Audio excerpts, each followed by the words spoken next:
কি করবো রে ভাই, আমার ভাই কি করবো। গাজীপুরের ডেমু ট্রেনের ধাক্কায় সিএনজি অটোরিকশার চালক সহ ৮ যাত্রী নিহত হয়েছেন। এদের মধ্যে ৩ শিশু সহ নিহত 7 জন একই পরিবারের।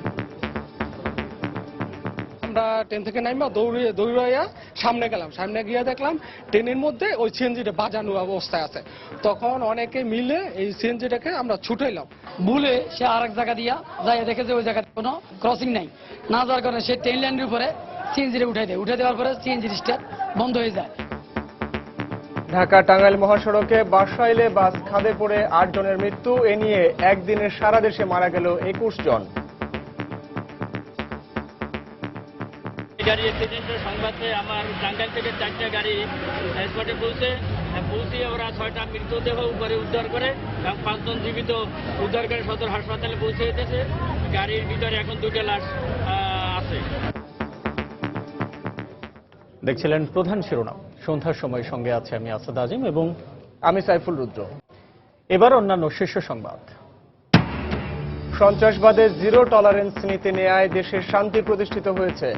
আইন শৃঙ্খলা রক্ষাকারী বাহিনীগুলোকে আরো আধুনিকায়ন করছে সরকার, বললেন প্রধানমন্ত্রী। বকশীবাজারের বিশেষ আদালতে দুর্নীতির 2 মামলায় হাজিরা দিলেন বেগম জিয়া। সাক্ষী জেরার পরবর্তী দিন 3 আগস্ট। খাবারে রাসায়নিকের ব্যবহারে বাড়ছে স্বাস্থ্য ঝুঁকি। নীরব গণহত্যা বলছেন বিশেষজ্ঞরা। সমন্বিত কর্মসূচি নেয়ার আশ্বাস মন্ত্রীর। জাফলংয়ে বেড়াতে গিয়ে নদীতে গোসল করতে নেমে নিখোঁজ 2 কলেজ ছাত্রের খোঁজ মেলেনি এখনো। চলছে উদ্ধার কাজ। এবং বৃষ্টি বিঘ্নিত চট্টগ্রাম টেস্টে বাংলাদেশের বিপক্ষে 17 রানে পিছিয়ে দক্ষিণ আফ্রিকা। তৃতীয় দিন শেষে প্রোটিয়াদের সংগ্রহ বিনা উইকেটে 61 রান।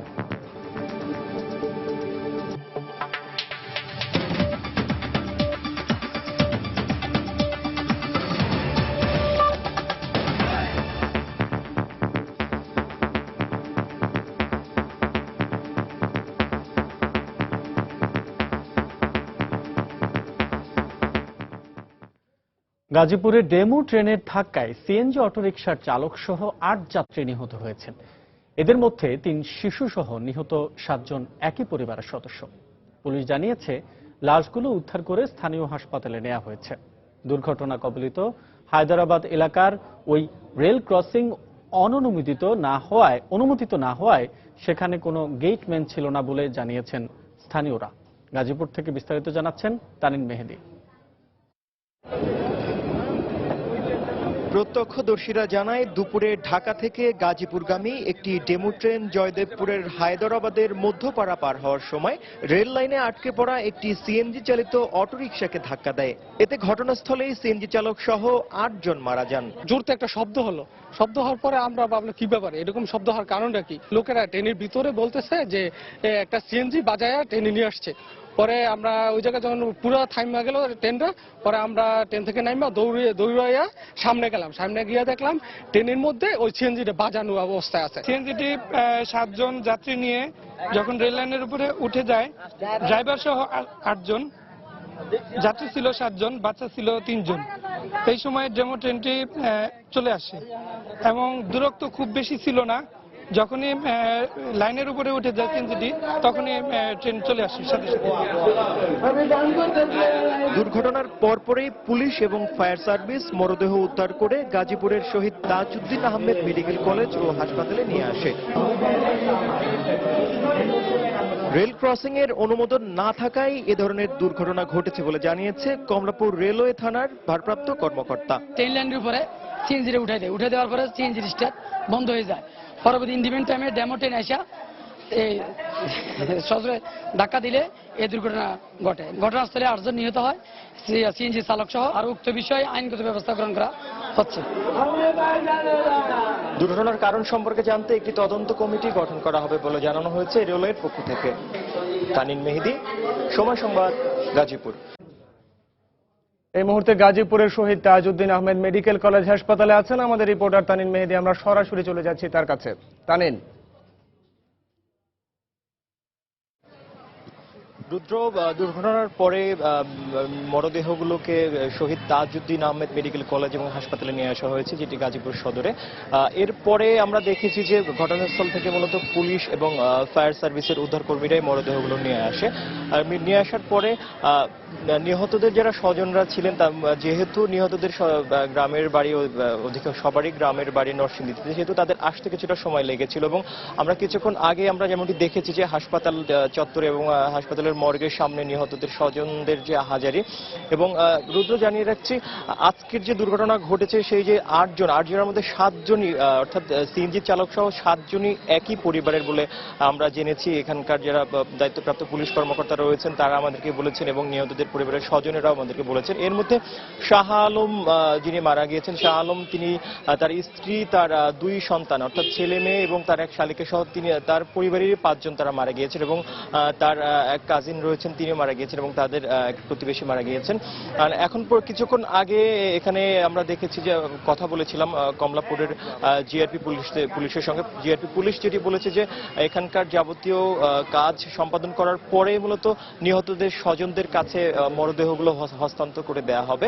রুদ্র, আসলে ঘটনাস্থলে দুর্ঘটনার পরে আমরা গিয়েছিলাম, যেমনটি দেখেছি এবং এলাকাবাসী আমাদেরকে যেমনটি বলেছে এবং প্রত্যক্ষদর্শীরা যে জয়দেবপুরের যে হায়দরাবাদ এবং মধ্যপাড়া যেখানে মূলত দুর্ঘটনাটি ঘটেছে সেই এলাকায় বেশ কিছু রেল ক্রসিং রয়েছে, যে রেল ক্রসিং গুলো আসলে অরক্ষিত। আসলে প্রত্যন্ত গ্রামের মধ্যে 100 গজ 200 গজ পরপরই আমরা দেখেছি যে রেল লাইনের উপর থেকে গ্রামের রাস্তা চলে গিয়েছে এবং যে কারণে তারা দাবি করেছেন যে সেই এলাকায় অর্থাৎ হায়দরাবাদ এলাকায় রেল ক্রসিং এর নিরাপত্তা নিশ্চিত করার জন্য যাতে রেল কর্তৃপক্ষ কিছুটা সজাগ হয়, অথবা যেই রেল লাইনের উপর থেকে যে রাস্তাগুলো রয়েছে সেই রাস্তাগুলো যাতে অনুমোদন ছাড়া যে রাস্তাগুলো করা হয়েছে সেগুলোর অনুমোদন যাতে বাতিল করা হয়। সেখানে আমরা সেখানকার স্থানীয় লোকজন পাশাপাশি জনপ্রতিনিধিদের সঙ্গে আমরা কথা বলেছিলাম, তারাও এই দাবি জানিয়েছিলেন। তো আসলে বলা যায় আজকের ঈদের দুর্ঘটনাটি অনেক আসলে মর্মান্তিক দুর্ঘটনা, কারণ ঈদের ছুটি কাটিয়ে নরসিংদী থেকে কিন্তু যারা মারা গিয়েছেন তারা গাজীপুরে ফিরছিলেন এবং গাজীপুরে তাদের কর্মস্থলে তারা ফেরার উদ্দেশ্যে আজকে আসার পথে কিন্তু এই মর্মান্তিক দুর্ঘটনাটি ঘটে। তো রুদ্র, কিছুক্ষণের মধ্যেই নিহতদের স্বজনদের কাছে তাদের মরদেহ হস্তান্তর করা হবে। তো এখনকার মতো এই ছিল এখনকার সবশেষ খবর। রুদ্র। দর্শক, গাজীপুরে ট্রেন দুর্ঘটনায় একই পরিবারের 7 জন সহ 8 জন নিহত হয়েছেন এবং নিহতদেরকে নিয়ে যাওয়া হয়েছে পোস্টমর্টমের জন্য গাজীপুর শহীদ তাজউদ্দিন আহমেদ মেডিকেল কলেজ হাসপাতালে। সেখান থেকে এই মুহূর্তে সবশেষ খবরাখবর জানাচ্ছিলেন আমাদের সহকর্মী তানিন মেহেদি। এদিকে ঢাকা টাঙ্গাইল মহাসড়কে বাস নিয়ন্ত্রণ হারিয়ে খাদে পড়ে নিহত হয়েছেন 8 জন, আহত হয়েছেন কমপক্ষে 15 জন। ফায়ার সার্ভিসের উদ্ধারকর্মীরা জানায়, টাঙ্গাইলের ধনবাড়ি থেকে ঢাকাগামী বিনিময় পরিবহনের যাত্রীবাহী একটি বাস বাসাইল উপজেলার বাউইখোলা এলাকায় নিয়ন্ত্রণ হারিয়ে ফেলে। এ সময় বাসটি পাশের খাদে পড়ে যায়। এতে ঘটনাস্থলে নিহত হন 8 জন। তাৎক্ষণিকভাবে স্থানীয়রা বেশ কয়েকজনকে উদ্ধার করে টাঙ্গাইল মেডিকেল কলেজ হাসপাতালে নিয়ে যায়। এছাড়া বাসের নিচে এখনও 2 জনের লাশ চাপা পড়ে আছে বলে জানিয়েছে ফায়ার সার্ভিস।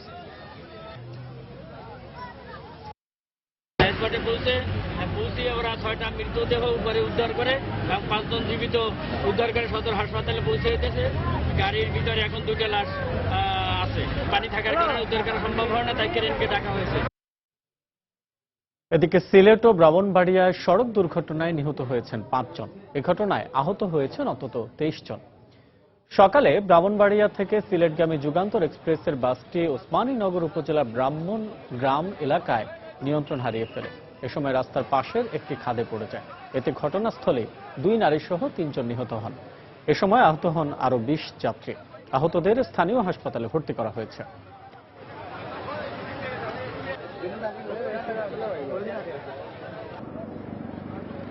এদিকে ঢাকা সিলেট মহাসড়কে ব্রাহ্মণবাড়িয়ার ইসলামাবাদে শ্যামলী পরিবহনের একটি বাস বিপরীত দিক থেকে আসা একটি সিএনজি অটোরিকশাকে ধাক্কা দেয়। এতে ঘটনাস্থলে অটোরিকশার 2 যাত্রীর মৃত্যু হয়। আহত হন আরো 3 জন। তাদের সরাইল উপজেলা স্বাস্থ্য কমপ্লেক্সে ভর্তি করা হয়েছে। পরে ঘাতক বাসটিকে হবিগঞ্জের মাধবপুর থেকে জব্দ করে পুলিশ। দেখছেন সন্ধ্যার সময়।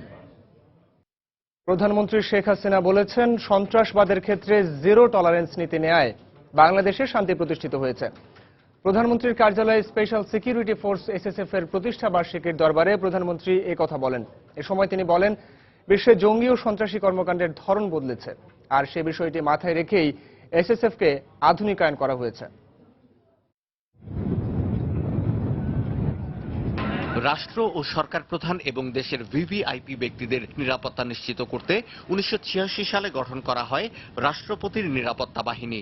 পরবর্তীতে যার নাম পরিবর্তন করে রাখা হয় স্পেশাল সিকিউরিটি ফোর্স বা এসএসএফ।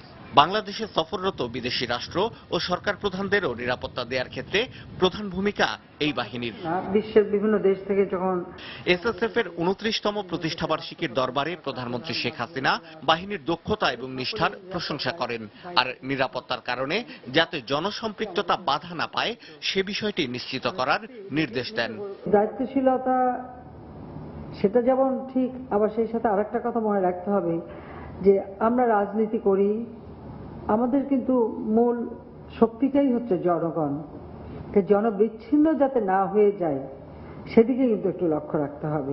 প্রধানমন্ত্রী বলেন দেশের জন্য সময়ের সর্বোচ্চ ব্যবহার করেন তিনি, আর এ কারণে নিরাপত্তা কাজে নিয়োজিত সদস্যদেরও বেশি সময় ধরে কাজ করতে হয়। আমার প্রতিটি মুহূর্ত, প্রতিটি মিনিট আমি কাজে লাগাতে চাই দেশের উন্নয়নের জন্য, দেশের মানুষের কল্যাণের জন্য, মানুষের জীবনটাকে উন্নত করবার জন্য। সেই জন্য একটু খাটনিটা হয়তো আমার সাথে যারা কাজ করেন তাদের একটু মাঝে বেশি পড়ে। তারপরে দেখবেন এটার ফলাফলটা যখন দেশবাসী পাবে ওটাই হচ্ছে তৃপ্তি। প্রধানমন্ত্রী জানান বিশ্বব্যাপী নিরাপত্তার চ্যালেঞ্জ যে নতুন মাত্রা পেয়েছে তা মোকাবেলায় প্রতিনিয়তই দেশের আইন শৃঙ্খলা রক্ষাকারী বাহিনীগুলোকে আধুনিকায়ন করা হচ্ছে।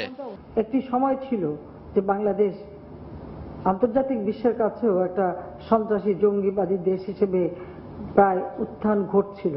2009 আমরা সরকারে আসার পর আমাদের যে ঘোষণা জিরো টলারেন্স টু টেরোরিজম, আমাদের আইন শৃঙ্খলা রক্ষাকারী সংস্থা থেকে শুরু করে গোয়েন্দা সংস্থা আন্তরিকতার সাথে কাজ করে সময় মতো তথ্য সরবরাহ করছে এবং সেই তথ্যের ভিত্তিতে যার যেখানে যে দায়িত্ব সেই দায়িত্ব যথাযথভাবে পালন করছে বলেই আজকে বাংলাদেশকে আমরা এই জঙ্গিমুক্ত সন্ত্রাসমুক্ত করতে সক্ষম হয়েছি।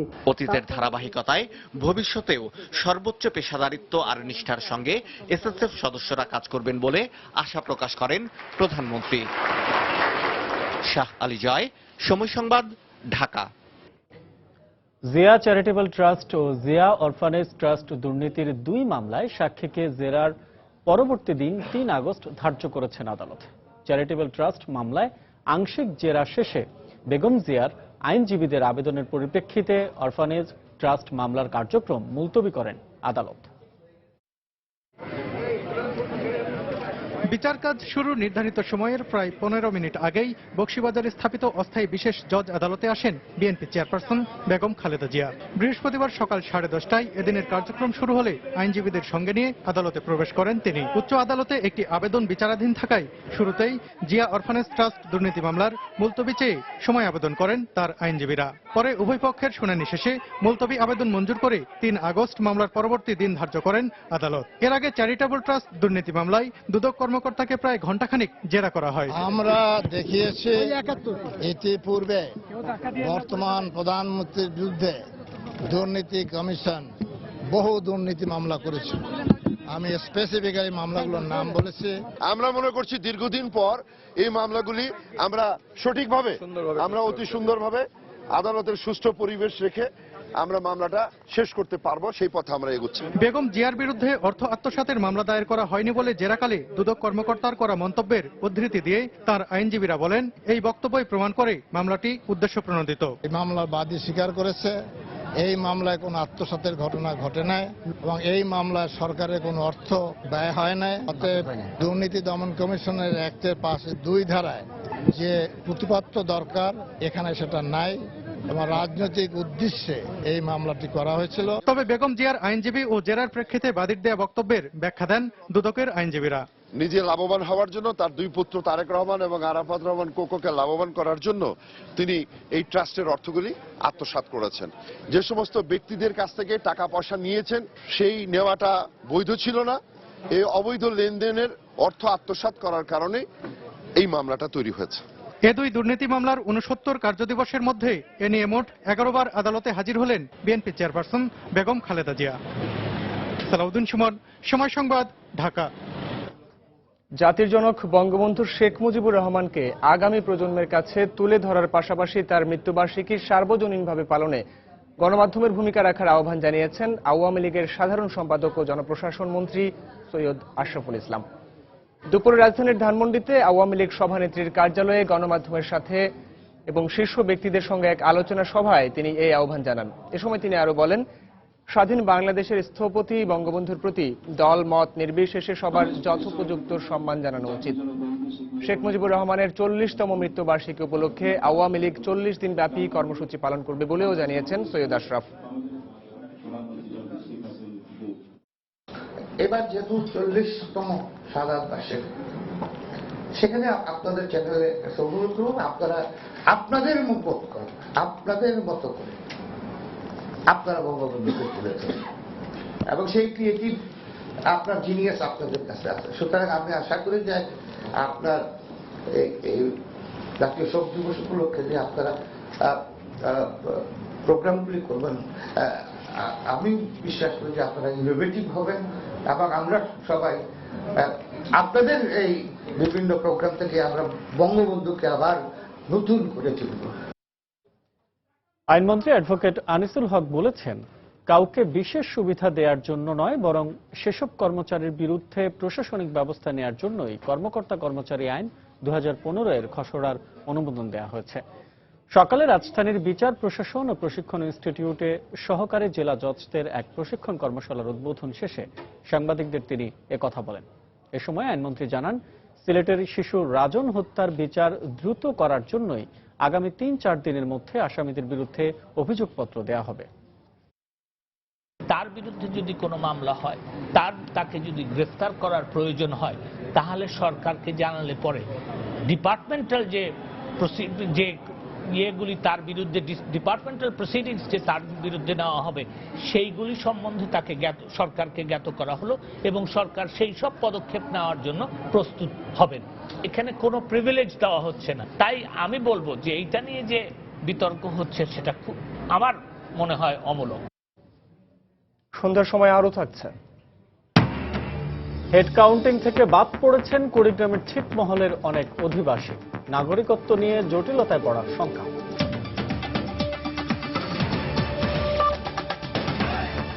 মেগা এবার বাজারে নিয়ে এসছে মেগা ফ্লোরোস্কেল ডাবল মনিটরিং এর মাধ্যমে আপনার ওজন মনিটরিং সম্ভব। খাবারের রাসায়নিকের ব্যবহারে বাড়ছে স্বাস্থ্য ঝুঁকি। চিকিৎসকের মতে, খাবারের রাসায়নিক, ফুড কালারের নামে কাপড়ের রং ব্যবহার এবং ফসলে অতি মাত্রায় কীটনাশকের ব্যবহার মানুষের শরীরে দীর্ঘমেয়াদী ক্ষতিকর প্রভাব ফেলছে। এক্ষেত্রে নিরাপদ খাদ্য আইন বাস্তবায়ন না হওয়া এবং বাজার মনিটরিং এ অবহেলাকেই দায়ী করছেন বিশেষজ্ঞরা। বিস্তারিত জানাচ্ছেন ইসরাত জাহান। ফল এবং সবজিতে রাসায়নিক ও কীটনাশক মেশানো হচ্ছে জেনেও সবাই সেটাই কিনছে। প্রায় প্রতিদিন ভ্রাম্যমাণ আদালতের অভিযানে ধরাও পড়ছে, তারপরও থেমে নেই খাবারে এসব ক্ষতিকর পদার্থ মেশানো। খাবারে বিষাক্ত দ্রব্য মিশিয়ে দেশে নীরব গণহত্যা চলছে বলে মন্তব্য করেছেন বিশেষজ্ঞরা। রাসায়নিকের ব্যবহারের ফলে ঠিক কী ধরনের ক্ষতি হচ্ছে সে ব্যাপারে সুনির্দিষ্ট কোনো গবেষণা না থাকলেও চিকিৎসকরা বলছেন, ক্রনিক লিভার ও কিডনি রোগীদেরকে পরীক্ষা করে তারা সুনির্দিষ্ট কোনো কারণ খুঁজে পাচ্ছেন না। আমরা আশঙ্কা করছি এই রোগগুলোকে নিয়ে যদি দীর্ঘমেয়াদী গবেষণা হয়, তাহলে হয়তো একটা বড় অংশ দেখা যাবে এই খাবারের রাসায়নিক বা অন্য রাসায়নিক বা এনভায়রনমেন্টাল পলিউশন, ইন্ডাস্ট্রিয়াল পলিউশন, নানা কারণে লিভার এবং কিডনির এই প্রতিক্রিয়াগুলো দীর্ঘস্থায়ী হতে হয়তো 10 বছর লাগে। পরিবেশ বাঁচাও আন্দোলন পাওয়ার পক্ষ থেকে অভিযোগ করা হয়েছে যে সরকার নিরাপদ খাদ্য আইন 2013 সহ বেশ কয়েকটি আইন প্রণয়ন করলেও সেগুলোর বাস্তবায়নে গড়িমসি করছে। পাশাপাশি বাজার মনিটরিং এর জন্য সরকারি সংস্থাগুলো ঠিকভাবে কাজ করছে না বলেও অভিযোগ করেন তারা। উৎপাদন থেকে শুরু করে বাজারজাতকরণ পর্যন্ত প্রতিটি ক্ষেত্রেই কিন্তু বিষ মেশানো হচ্ছে। কৃষক যখন তার খাদ্য উৎপাদন করে তখন সে কি করে, দ্রুত বর্ধন করার জন্য হরমোন ব্যবহার করে, যেটা আমাদের গর্ভবতী মাদের জন্য অত্যন্ত ক্ষতিকর। কীটনাশক ও রাসায়নিকের অতি ব্যবহার ক্ষমার অযোগ্য অপরাধ বলে মন্তব্য করেন স্বাস্থ্যমন্ত্রী মোহাম্মদ নাসিম। এসব বন্ধে আন্তঃ মন্ত্রণালয় বৈঠকের মাধ্যমে প্রয়োজনীয় ব্যবস্থা নেওয়া হবে বলে জানান তিনি। এটি একটি উদ্বেগজনক ঘটনা। এই কারণে আমরা নিজেরা সিদ্ধান্ত নিয়েছি যে আলোচনার মাধ্যমে আন্তঃ মন্ত্রণালয় বৈঠক করে ভবিষ্যতে যেন এই ধরনের ঘটনা না ঘটে সমন্বিতভাবে একটা কর্মসূচি গ্রহণ করা হবে। দেশে রাসায়নিক ও কীটনাশক আমদানির ক্ষেত্রে কঠোরভাবে মনিটরিং এর পরামর্শ দেন বিশেষজ্ঞরা। পাশাপাশি চামড়া ও পোশাক কারখানাগুলোকে ইটিপি ব্যবহারে বাধ্য করতে সরকারের প্রতি আহ্বান জানান তারা। ইশরাত জাহান, সময় সংবাদ, ঢাকা। সিলেটের জাফলংয়ে বেড়াতে গিয়ে নদীতে নিখোঁজ 2 কলেজ ছাত্রের সন্ধানে উদ্ধার অভিযান চালাচ্ছে ফায়ার সার্ভিসের ডুবুরি দল। সকাল 9টার দিকে উদ্ধার অভিযান শুরু হয়। ফায়ার সার্ভিস জানায়, নদীতে প্রবল স্রোতের কারণে কিছুটা বেগ পেতে হচ্ছে তাদের। 2টি নৌকায় নদীর বিভিন্ন পয়েন্টে 5 সদস্যের ডুবুরি দল উদ্ধার অভিযান চালাচ্ছে। নিখোঁজদের বন্ধু ও স্বজনরা জানায়, সবাই একসাথে সাঁতার কাটতে নামলে 4 জন নদীর স্রোতে ভেসে যায়। এ সময় 2 জন তীরে উঠে আসলেও অন্ত ও সবুজ নামে বাকি 2 বন্ধুকে আর খুঁজে পাওয়া যায়নি। এদিকে এ খবর পৌঁছানোর পর থেকেই শঙ্কায় রয়েছে নিখোঁজদের স্বজনরা। সোমবার West little flower school and কলেজের এহসান উল্লাহ অন্ত ও কবি নজরুল কলেজের সোহাগ ঘোষ সবুজ সহ মোট 6 জন ঈদের ছুটিতে সিলেটের জাফলংয়ে বেড়াতে যান। গতকাল বিকেলে পিয়াইন নদীতে সাঁতার কাটতে গিয়ে অন্ত ও সবুজ নিখোঁজ হন। নিখোঁজ 2 জন দ্বাদশ শ্রেণীর ছাত্র এবং ঢাকার ওয়ারির বাসিন্দা বলে জানা গেছে।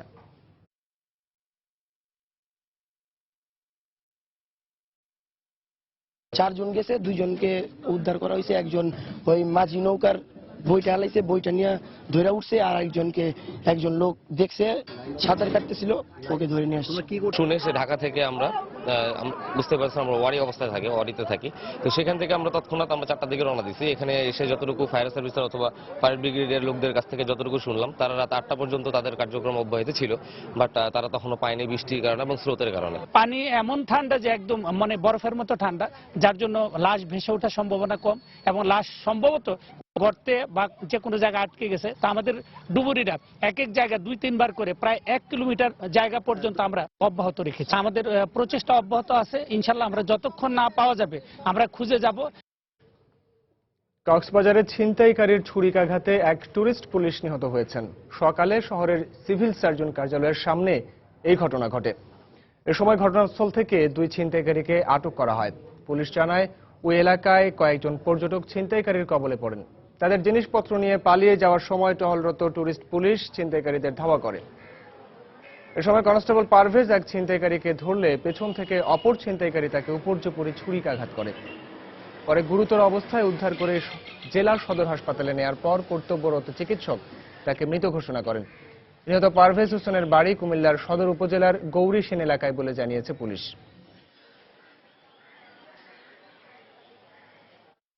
গলার ভিতরে চাকু ধরে পার দেখানোর ভয় দিয়ে সব ব্যাগ টাকা যা আছে মোবাইল সবকিছু নিয়ে গেছে। পুলিশ সদস্যরা তাদের ছিনতাইকারীদের 2 জনকে ধরতে পারে আর কি। ধরলে সেই 2 জনের মধ্যে একজন, তার কাছে একটা ছুরি ছিল, সেই ছুরি দিয়ে আমাদের যে এই যে মৃত্যুবরণ করলো আর কি, মারা গেল, তাকে কনস্টেবল পারভেজ তাকে ছুরিকাঘাত করে আর কি। আমরা এ পর্যন্ত 2 জন আটক করেছি। সিলেটের রাজন হত্যার প্রধান আসামি কামরুলকে সৌদি আরব থেকে যথাযথ প্রক্রিয়া অবলম্বন করে দেশে ফিরিয়ে আনা হবে বলে জানিয়েছেন স্বরাষ্ট্রমন্ত্রী। দুপুরে মৌলভীবাজারের কমলগঞ্জে বীরশ্রেষ্ঠ হামিদুর রহমানের স্মৃতিসৌধ পরিদর্শন শেষে এসব কথা বলেন তিনি। এ সময় তিনি শীঘ্রই পুলিশে 50,000 নতুন লোকবল নিয়োগ দেওয়া হবে বলেও জানান। একটা আইনি ব্যাপার রয়েছে, ইন্ডিয়া তাকে অ্যারেস্ট করেছে, তাদের সঙ্গে বোঝাপড়া শেষ হলেই তো তারা আমাদের কাছে দিবে। আমাদের কাছে যখন দিবে তখন আমরা নিয়ে আসবো। আমাদের পুলিশ বাহিনীতে আরো পুলিশের দরকার, সেই জন্যই আমাদের মাননীয় প্রধানমন্ত্রী পুলিশে আরো লোক সংখ্যা বৃদ্ধি করছেন। আমরা শীঘ্রই পুলিশকে যানবাহন আরো বেশি যানবাহন দিতে পারবো। লালবাগের শহীদনগরের লোহার ব্রিজ এলাকায় মধ্যরাতে গণধর্ষণের শিকার তরুণীকে বর্তমানে ঢাকা মেডিকেল কলেজ হাসপাতালের ওয়ান স্টপ ক্রাইসিস সেন্টারে রাখা হয়েছে। গতকাল ভোরে শহীদনগরের নির্মাণাধীন একটি বাড়ি থেকে তাকে উদ্ধার করা হয়। পরে তরুণীর তথ্য অনুযায়ী সৈকত নামে একজনকে আটক করে লালবাগ থানা পুলিশ। তাকে জিজ্ঞাসাবাদে প্রাপ্ত তথ্যের ভিত্তিতে এই ঘটনায় জড়িত অপর 2 জন অভিযুক্তকে গ্রেফতারে মাঠ পর্যায়ে কাজ চলছে বলেও জানিয়েছে লালবাগ থানার ভারপ্রাপ্ত কর্মকর্তা। এদিকে নির্যাতিতা মেয়েটি ঢাকায় একটি মেসে ভাড়া থেকে স্থানীয় একটি স্কুলে 9ম শ্রেণীতে পড়তো বলে জানা গেছে।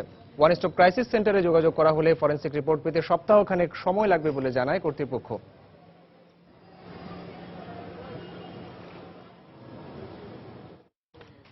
সাভারের কলমা জিঞ্জিরা এলাকায় যৌতুক না পেয়ে ইলেকট্রিক টেস্টার দিয়ে চোখ উপড়ে ফেলা সুখী আক্তারের চিকিৎসার বিষয়ে খোঁজ খবর নিয়েছেন নারী ও শিশু বিষয়ক প্রতিমন্ত্রী মেহের আফরোজ চুমকি। দুপুরে জাতীয় চক্ষু বিজ্ঞান ইনস্টিটিউটে সুখীকে দেখতে যান তিনি। এ সময় সুখীর পরিবারকে আর্থিক ও আইনি সুবিধা সহ সব ধরনের সহায়তা দেওয়ার আশ্বাস দেন তিনি। দীর্ঘমেয়াদী এবং ব্যয়বহুল চিকিৎসা চালিয়ে নিতে মন্ত্রণালয়ের পক্ষ থেকে সুখীর পরিবারের হাতে 50,000 টাকার চেক তুলে দেন তিনি। এ সময় এ ধরনের ঘটনার সুষ্ঠু বিচার হবে বলে আশা প্রকাশ করেন তিনি।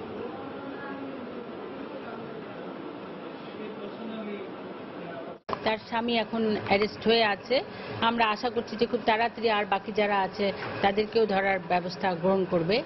আর যত দ্রুত এই বিচারগুলো সম্পন্ন হবে সেই দিক থেকে আমাদেরও মন্ত্রণালয় থেকে আমরা বিশেষভাবে মনিটর করব। শুধু একজন নয়, এই ধরনের ঘরে ঘরে আরো অনেক কম বেশি হয়তো অনেকেই এরকম হয়, সমস্যায় পড়ে, বিভিন্ন ধরনের নির্যাতনের শিকার হয়, যদিও এটা খুবই অমানবিক একটি বিষয়। আইএস জঙ্গিদের হাতে লিবিয়ায় নিহত ব্রাহ্মণবাড়িয়ার মোসলে উদ্দিনের বাড়িতে চলছে শোকের মাতম। প্রিয় মানুষের মৃত্যুর খবরে যেন বাকরুদ্ধ হয়ে পড়েছেন স্বজনরা। এখন শুধু প্রিয়জনের লাশ শেষবারের মতো দেখতে চান পরিবারের সদস্যরা। ব্রাহ্মণবাড়িয়া থেকে উজ্জ্বল চক্রবর্তীর তথ্য এবং জুয়েলুর রহমানের ছবি নিয়ে ডেস্ক রিপোর্ট। পরিবারে সচ্ছলতা ফিরিয়ে আনতে 2008 সালে সুদানে পাড়ি জমান ব্রাহ্মণবাড়িয়ার নাসিরনগর উপজেলার মোসলে উদ্দিন। পরে 2012 সালে লিবিয়া যান তিনি। গত 21 জুলাই লিবিয়ার একটি শহরে আইএস জঙ্গিদের গুলিতে তিনি নিহত হন বলে দাবি মোসলে উদ্দিনের পরিবারের। মৃত্যুর খবরটি তার পরিবার এবং সময় সংবাদকে জানান লিবিয়া প্রবাসী রফিক উদ্দিন।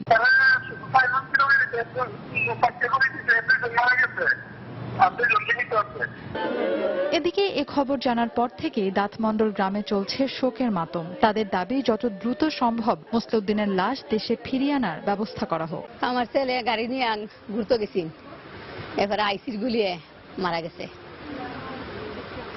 হ্যাঁ, 2 জন মারা গেছে, 2 জন বাচ্চা আছে। 2 জন আয়া আমার রফিক, আমার ছেলের বন্ধু, সবসময় আমার ছেলের পাশে থাকতো। আর রফিকের কাছে এই 2 জনে কইছে 4 জনের মধ্যে 2 জন মারা গেছে আর 2 জন বাঁচছে। তো এদের মাধ্যমে আমরা নিশ্চিত হই যে ওরা মারা গেছে। আমরা তো আর কিছু করতে পারতাম না, আমরা সাধারণ মানুষ। আমরা সরকারের কাছে একটাই যাবে, আমাদের বাইকনার, আমরা এই গ্রামের বাইকনা, আমরা সবাই ওর সাথে মিশে কত কিছু করছি, চলছি। আমরা লাশ দেখাটা দেখতে যেতে পারি। এদিকে লাশ দেশে ফিরিয়ে আনতে তার পরিবারকে সব ধরনের সহযোগিতা করা হবে বলে জানালেন এই জনপ্রতিনিধি। তার লাশ তার পরিবারের কাছে আসে আর কি হস্তান্তর করা হয়, এবং এখানে যদি আমার স্থানীয় প্রতিনিধি হিসেবে আমার যদি কোনো সহায়তা লাগে আমি অবশ্যই করবেন। গত মঙ্গলবার লিবিয়ার নিয়া রাজদাবিয়া এলাকায় ঘুরতে যান মোসলে উদ্দিন সহ আরো 3 জন। সেখানে আইএস জঙ্গিদের কবলে পড়েন তারা। সেখান থেকে দ্রুত পালাতে গিয়ে আইএস এর গুলিতে 2 যুবক নিহত হন। সময় সংবাদ, ব্রাহ্মণবাড়িয়া। কুড়িগ্রামের ছিটমহলের অনেক অধিবাসী গণনা থেকে বাদ পড়েছেন বলে অভিযোগ পাওয়া গেছে। গণনাকারী ও ছিটমহল বিনিময় সমন্বয় কমিটির কর্মকর্তারা জানান, 4 বছর আগে পরিচালিত হেড কাউন্টিং এর তালিকায় নাম না থাকা এবং এবার হালনাগাদ কার্যক্রমে অনুপস্থিত থাকায় নাগরিকত্ব নির্ধারণে তাদের অন্তর্ভুক্ত করা হয়নি। এই অবস্থায় আগামী 31 জুলাই মধ্যরাত থেকে ছিটমহল বিনিময় কার্যকর হওয়ার পর নাগরিকত্ব নিয়ে জটিলতায় পড়ার আশঙ্কা করছেন বাদ পড়া বাসিন্দারা। জেলা প্রতিনিধি মমিনুল ইসলাম মঞ্জুর তথ্য এবং রবিউল ইসলামের ছবি নিয়ে ডেস্ক রিপোর্ট। বাংলাদেশ ও ভারতের ছিটমহলগুলোতে 6 থেকে 16 জুলাই পর্যন্ত হেড কাউন্টিং হালনাগাদ এবং নাগরিকত্ব নির্ধারণে যৌথ সমীক্ষা অনুষ্ঠিত হয়। গণনার জন্য কুড়িগ্রামের 12টি ছিটমহলে 10টি ক্যাম্প করা হয়। ক্যাম্পগুলোতে হেড কাউন্টিং হালনাগাদ করতে এসে অনেক বাসিন্দা হতাশ হয়েছেন।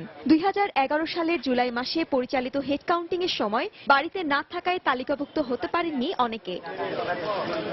ছিটমহলের স্থায়ী বাসিন্দা হওয়া সত্ত্বেও ওই তালিকায় নাম না থাকায় নাগরিকত্ব নির্ধারণে তাদের মতামত নেওয়া হয়নি। এতে নাগরিকত্ব নিয়ে সংশয়ে পড়েছেন তারা।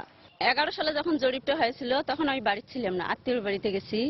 পরে আসি দেখি আমার নাম নাই, বর্তমানেও দেখি নাম নাই। পরিবারের নাম, আমার নাম ঢোকার জন্য আমরা অনেক চেষ্টা করছি, কিন্তু পারি নাই। সেই জন্য আমরা খুব চিন্তিত। হেড কাউন্টের নাম আমার ওঠে নাই, এখনো আমার এবারও তো নাম নাই। এখন তো কি হবে? আমি জানি না। এবার 12টি ছিটমহলে হেড কাউন্টিং এ বাদ পড়া বাসিন্দাদের সংখ্যা 9% বলে জানান ভারত বাংলাদেশ ছিটমহল বিনিময় সমন্বয় কমিটির বাংলাদেশ ইউনিটের এই কর্মকর্তা।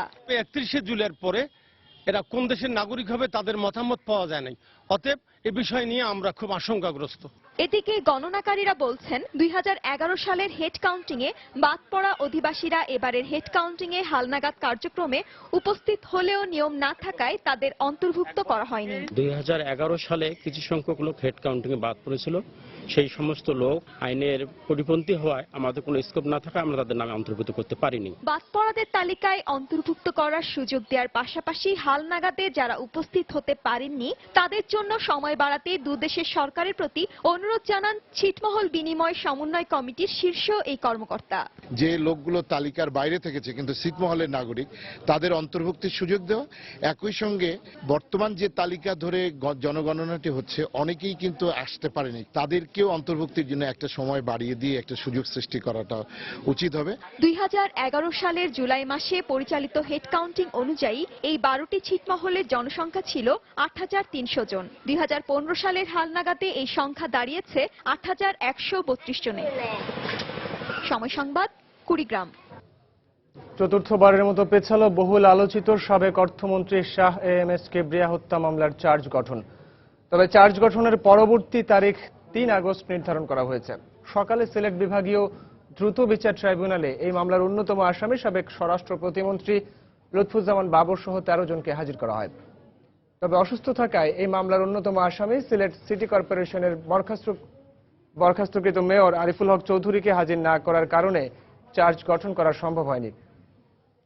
এদিকে পরবর্তী শুনানির দিন আরিফকে আদালতে উপস্থিত করার জন্য নির্দেশ দিয়েছেন দ্রুত বিচার ট্রাইব্যুনালের বিচারক মকবুল হাসান।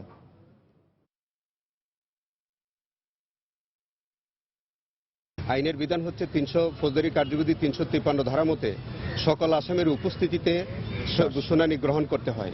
কোনো আসামি অনুপস্থিত থাকলে শুনানি গ্রহণ করার কোনো আইনগত সুযোগ নাই। যেহেতু আজকে আরিফুল হক চৌধুরী সাহেব আসেন নাই, সেই কারণে অ্যাডজর্নমেন্ট হয়েছে। আসামি জেল হাজত এবং জামিনে যারা ছিল সকলেই উপস্থিত ছিল, শুধুমাত্র আরিফুল হক চৌধুরী উপস্থিত না থাকার কারণে চার্জ আমরা করা সম্ভব হয়নি। আগামী তারিখ 3 তারিখ ধার্য করা হয়েছে। আমরা 3 তারিখও প্রস্তুত আছি, তবে মামলা ডিলে হলে কোনো ক্ষতি হবে না। একাদশ শ্রেণীতে ভর্তির জন্য বিভিন্ন কলেজে এখনো 2 লাখ আসন ফাঁকা আছে বলে জানিয়েছেন শিক্ষামন্ত্রী নুরুল ইসলাম নাহিদ। দুপুরে সচিবালয়ে এক সংবাদ সম্মেলনে তিনি এ তথ্য জানান। শিক্ষামন্ত্রী বলেন, এখনো যারা ভর্তি হননি অথবা কলেজ পরিবর্তন করতে চান তারা স্বাধীনভাবে তা করতে পারবেন।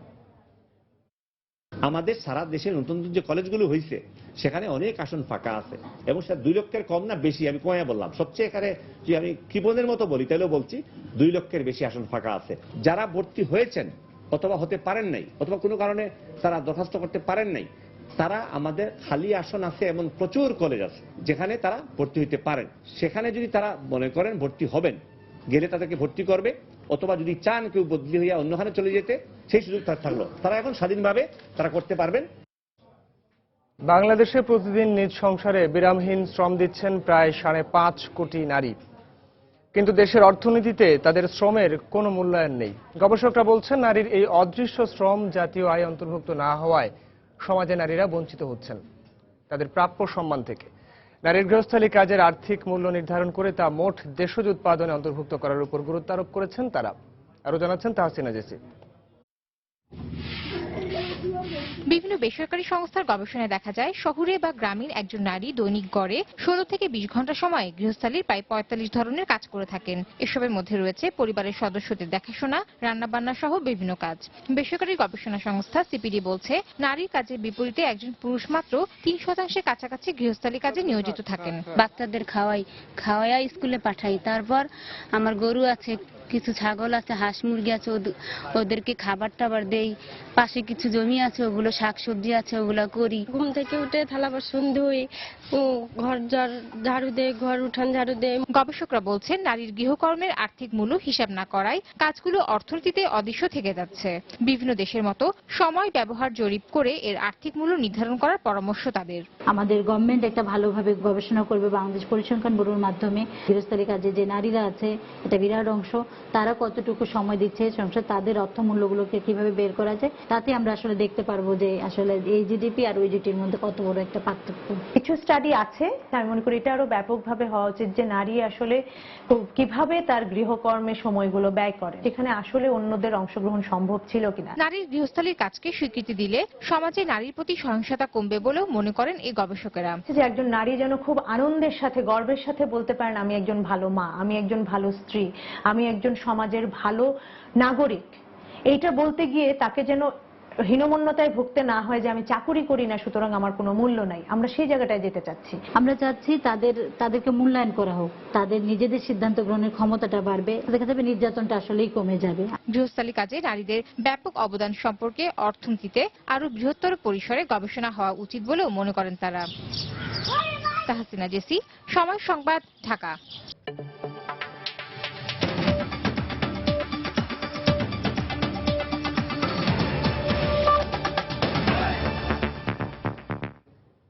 ইরাকের বাগদাদে গাড়ি বোমা হামলার দায় স্বীকার করেছে জঙ্গি গোষ্ঠী আইএস।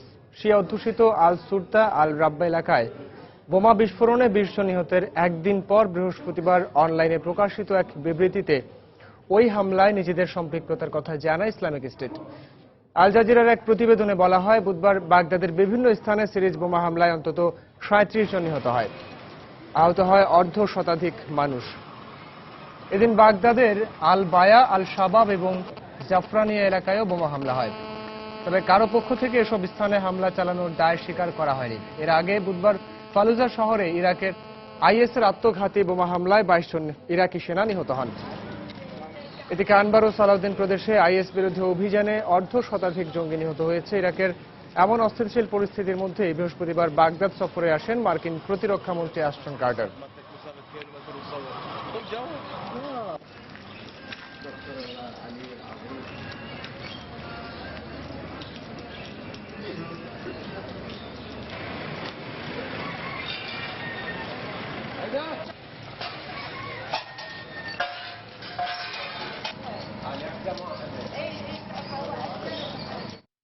যুক্তরাষ্ট্রের ক্যালিফোর্নিয়ায় দ্রুত ছড়িয়ে পড়া দাবানল নিয়ন্ত্রণে কাজ করছে 3 শতাধিক দমকল কর্মী।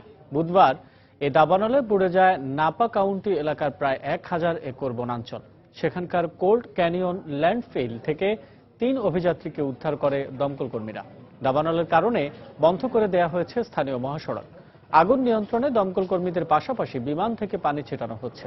নিরাপত্তার কারণে দর্শনার্থী ও অভিযাত্রীদের জন্য বন্ধ করে দেয়া হয়েছে এলাকাটি।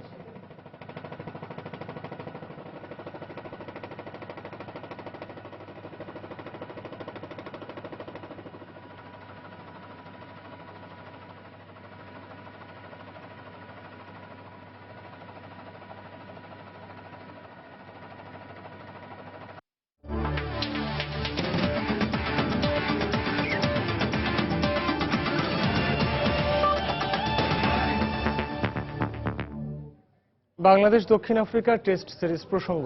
বৃষ্টির বাধায় আজও দিনের পুরোটা খেলা হয়নি। 2 ম্যাচ সিরিজের প্রথম টেস্টের তৃতীয় দিন শেষে স্বাগতিক বাংলাদেশের চেয়ে 17 রানে পিছিয়ে আছে সফররত দক্ষিণ আফ্রিকা।